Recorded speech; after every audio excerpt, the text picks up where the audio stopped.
September 14, 1943, Twin Falls, Idaho. A Japanese naval officer stands knee-deep in an Idaho sugar beet field, his hands blistered and bleeding, still wearing the tattered remnants of his Imperial Navy uniform beneath borrowed denim work clothes. Lieutenant Takeshi Yamamoto stares at the endless expanse of American farmland stretching toward mountains that seem impossibly distant, under a sky so vast it mocks everything he once believed about honor and death. 6 months ago, he was prepared to die for his emperor at Guadalcanal. Today, he's learning how to harvest root vegetables for 40 cents an hour while cowboys in Stetson hats watch him with expressions he cannot read, part wariness, part curiosity, entirely alien to anything in his 26 years of life. This is not how the war was supposed to go. Not for him. Not for the 5,000 other Japanese prisoners of war scattered across camps in New Mexico, Idaho, Montana, and Utah by late 1943. The Imperial Japanese Army had taught these men that capture was the ultimate dishonor, that death was infinitely preferable to the shame of surrender. Propaganda had filled their heads with images of American torture and execution. Some had seen the leaflets dropped by U.S. planes, "Surrender and be treated fairly." Most had dismissed them as lies. Yamamoto himself had attempted suicide twice in the hours after his capture, once with a hidden blade, once by refusing water until guards forced it down his throat. Both failures. Both adding layers to his shame. The reality of American captivity proved far stranger than any torture his imagination had conjured. He was prisoner #4877 at the Minidoka POW camp annex, assigned not to a dungeon but to agricultural labor details that would have been almost mundane if not for the surreal context. The statistics tell part of the story. By September 1943, over 280 Japanese POWs were held in the Twin Falls area alone, their labor contracted out to desperate farmers facing a critical wartime shortage. These men worked 12-hour days in sugar beet fields, potato farms, and cattle ranches, earning the 80 cents per day mandated by the Geneva Convention, wages deposited into accounts most would never access.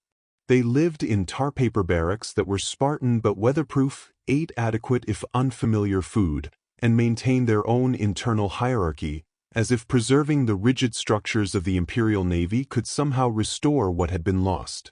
But the most disorienting aspect wasn't the labor or the living conditions. It was the guards themselves.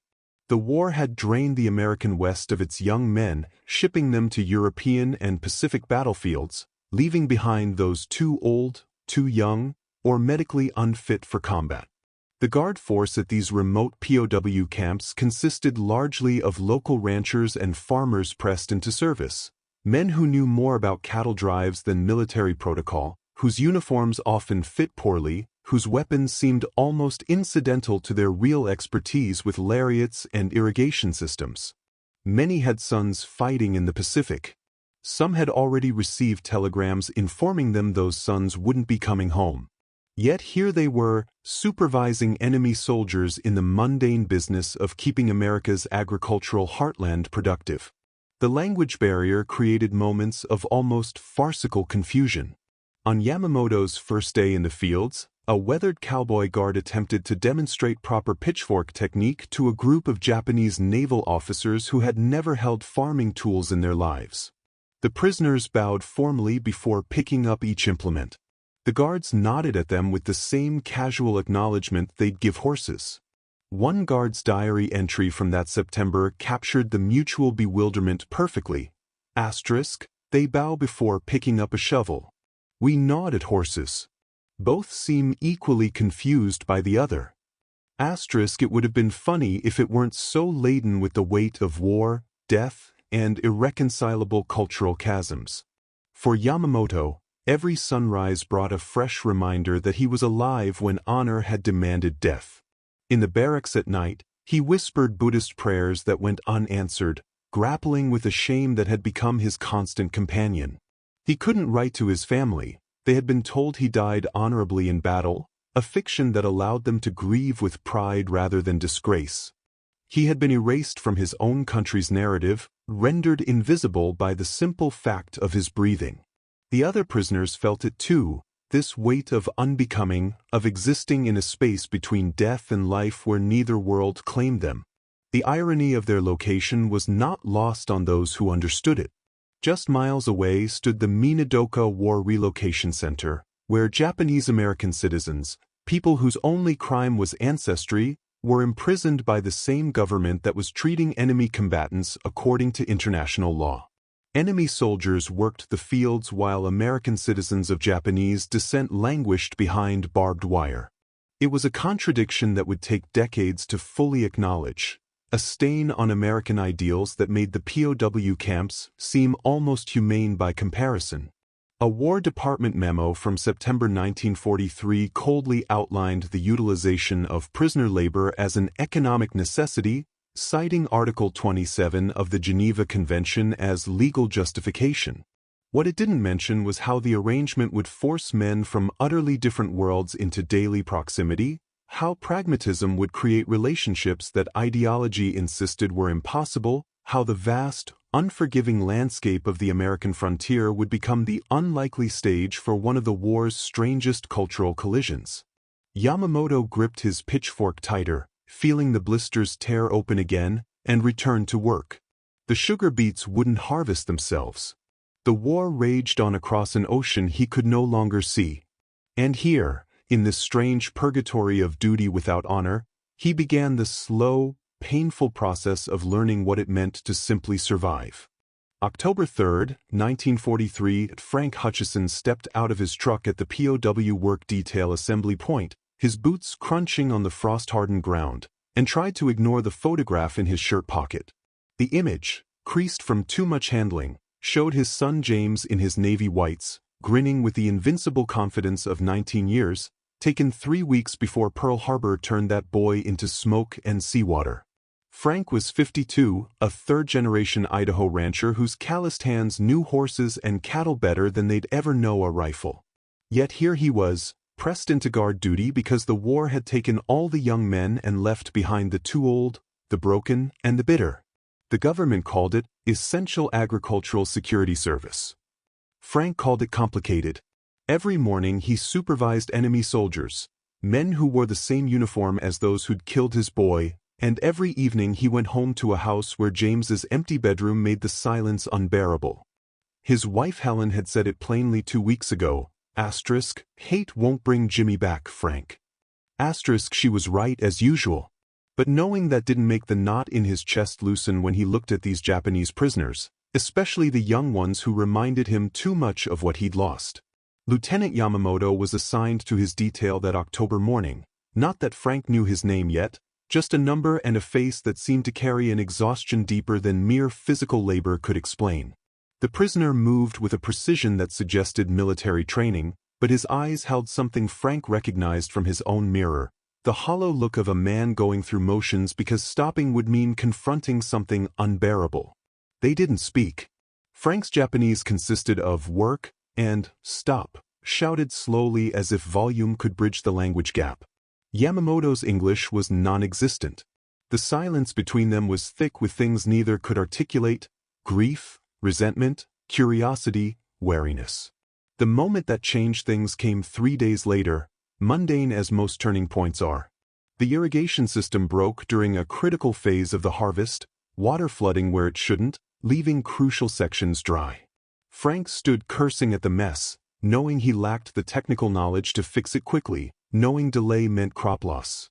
Yamamoto approached hesitantly. Prisoners didn't volunteer for anything, too risky, and pointed at the valve assembly.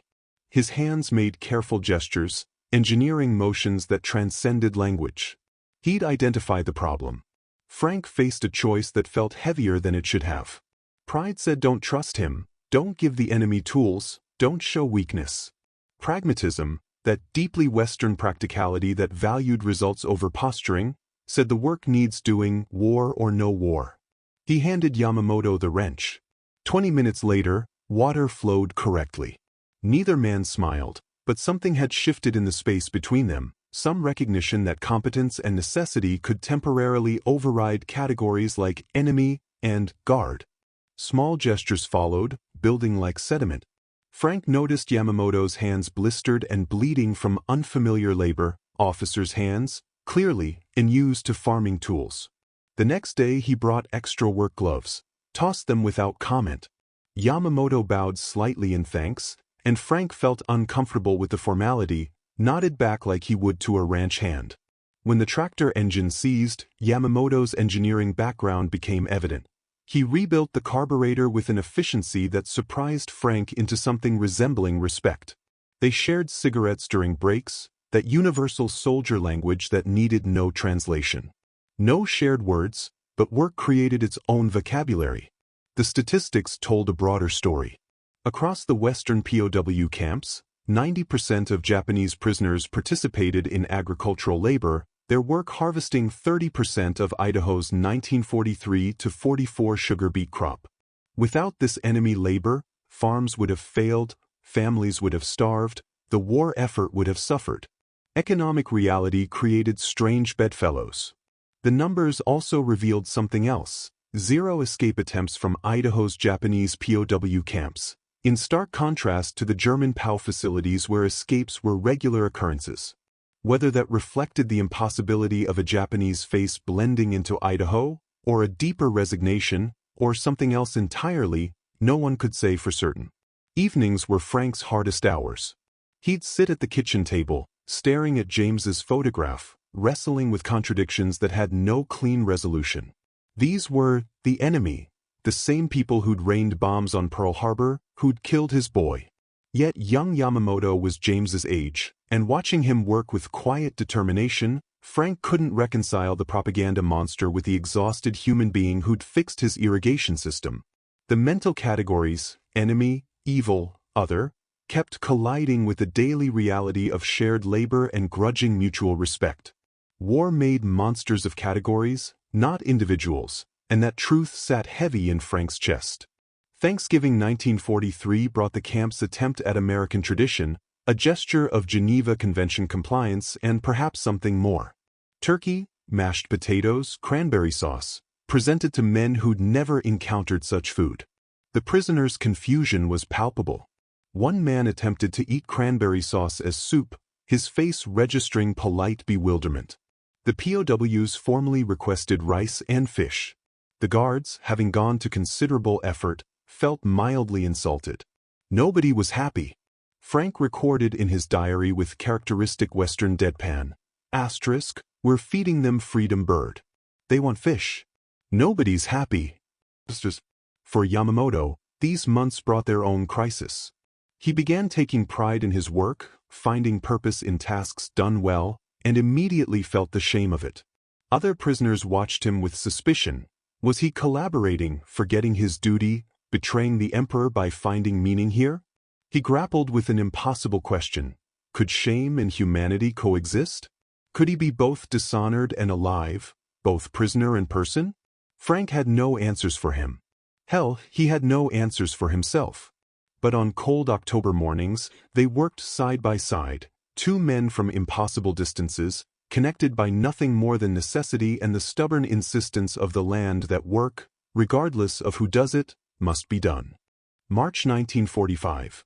The news from Iwo Jima arrived at the camp like a shockwave, filtering through official channels and whispered conversations, processed by guards and prisoners alike with vastly different emotions orbiting the same brutal facts. The report spoke of volcanic ash turned red with blood, of Japanese soldiers fighting from caves and tunnels, of casualties mounting on both sides with a savagery that seemed to intensify as the war ground toward its inevitable conclusion. Frank Hutchison's nephew, Helen's sister's boy, had been wounded there, would carry shrapnel in his leg for the rest of his life.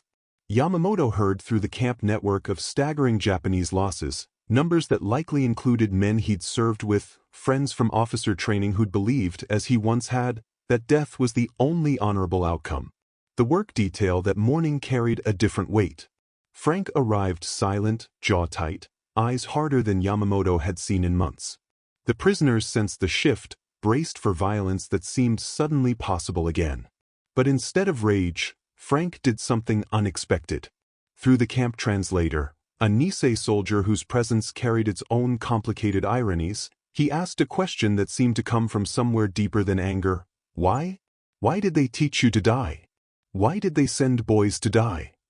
Yamamoto's response came haltingly, shaped by a translator who struggled with concepts that didn't translate cleanly. Duty. Emperor. Sacrifice. The words felt hollow even as he spoke them, doctrine memorized and repeated so often it had become reflex rather than conviction. Frank listened, then responded with words that cut through ideology with plain-spoken Western directness. My boy died for duty too. Didn't make him less dead. It wasn't agreement, wasn't forgiveness, wasn't even understanding exactly. But it was recognition. Two men acknowledging that the grand machinery of war had chewed up their worlds and spat out grief, regardless of which flag they saluted. Across the American West, similar patterns emerged from the vast POW system. By 1945, over 425,000 prisoners of all nationalities were held in camps scattered across the country. The Japanese POWs distinguished themselves with the lowest escape rate and highest work participation. Some Western communities actually petitioned to keep their POW workers after the war, a request that was legally impossible but economically understandable. There were documented cases of friendships, cultural exchanges, moments of mutual respect that defied everything the war was supposed to mean. The official records, preserved in National Archives documents and Idaho State Historical Society files, tell stories of guards learning Japanese phrases, of prisoners teaching origami to guards' children, of humanity persisting in spaces where it shouldn't have been possible. The cruel irony of geography hung over everything. These POW camps existed mere miles from Japanese-American internment centers, where American citizens of Japanese ancestry remained imprisoned while enemy combatants worked with relative freedom under guard. The historical record shows that in some cases, POWs received better treatment than Japanese-American citizens, a contradiction that would take decades to fully acknowledge, a stain on American ideals that made the entire enterprise morally murky. Enemy soldiers protected by Geneva Convention while citizens suffered behind barbed wire for no crime beyond ancestry. August 1945 brought news that shattered what remained of certainty. Atomic bombs. Cities vaporized. Surrender. The POWs reactions ranged from disbelief to despair to outright denial. Some refused to accept it, convinced it was American propaganda, unable to process that the empire they'd served could actually fall. Frank watched Yamamoto receive the news and saw a man's entire worldview collapse in real time, saw the moment when ideology gave way to the terrible realization that everything, the sacrifice, the shame, the suffering, had led to this incomprehensible ending. In the final week before repatriation, Yamamoto approached Frank with something carved from scrap wood during evening hours. A small figure, simple but carefully crafted, the kind of gift that carried meaning beyond its material value. Frank accepted it, then pulled the work gloves from his pack, the same ones he'd given Yamamoto back in 1943, worn now from 2 years of labor. He handed them over. No words were exchanged, no grand statements. Just a nod of mutual acknowledgement between two men who'd been forced into proximity by war and found something neither expected, not friendship exactly, but a recognition of shared humanity that transcended the barbed wire and ideology. Most Japanese POWs were repatriated by early 1946, returning to a devastated homeland where many carried the secret of their survival like a wound. Few told their families of capture, maintaining the fiction of honorable death because the truth brought unbearable shame. There were documented cases, precious few, of correspondence between former POWs and guards in the years after, letters crossing an ocean that had once been a battlefield. Yamamoto returned to find his family home destroyed by American firebombing, worked reconstruction jobs, never spoke of Idaho. According to one documented account, a footnote in repatriation records, he kept those work gloves until his death, a tangible piece of unexpected humanity carried through the devastation of post-war Japan. Frank returned to ranching, his diary entries growing sparse. In 1946, he wrote, hated them for Jimmy. Worked with them for 2 years. Learned hate's heavier than barbed wire. Both trap you the same.